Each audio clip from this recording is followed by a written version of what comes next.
I'm going to provide you a brief overview of correlational research design. Have you ever evaluated the learning outcomes of your students and wondered which factors influenced the outcomes? How much each factor influenced each student outcome? How about the relationship of some factors with other factors on the outcome?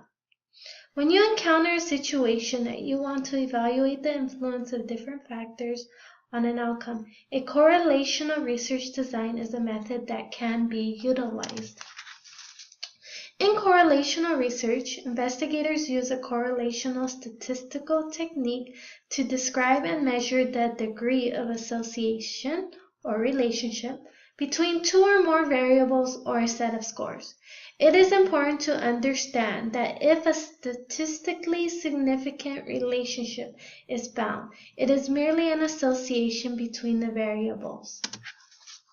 A correlational study is used in the following situations: when a need exists to study a problem requiring the identification of the direction and degree of association between two sets of scores. 2. When you seek to relate two or more variables to see if they influence each other. 3. When you know and can apply statistical knowledge based on calculating the correlation statistical test. So for example, here we have some variables: gender, age, and SAT scores. How do they relate to each other, or how do they impact college GPA?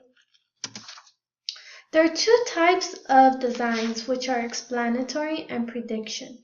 Now, explanatory design wants to see where changes in one variable are reflected in changes in the other, whereas the prediction design wants to identify variables that would predict an outcome or criterion.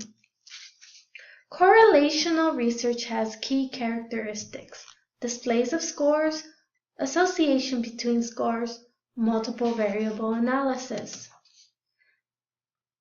Displays of scores can be presented in scatter plots or a correlation matrix. Association between scores covers the degree and the strength of association. So correlational researchers interpret the magnitude and the direction of the correlations. Researchers predict outcomes based on more than one predictor variable. Therefore, they need to account for the impact of each variable. There are two approaches: partial correlations and multiple regression. Here is an example of multiple variable analysis.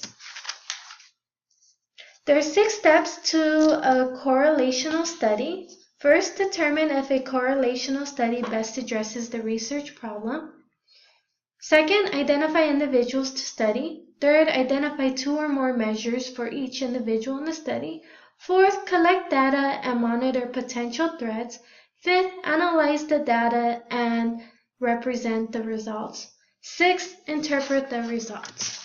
So here's an example of a regression study where the researcher wants to identify one factor or combination of factors that best explains first-year graduate students' GPA. Data is collected from the admissions office and reviewed.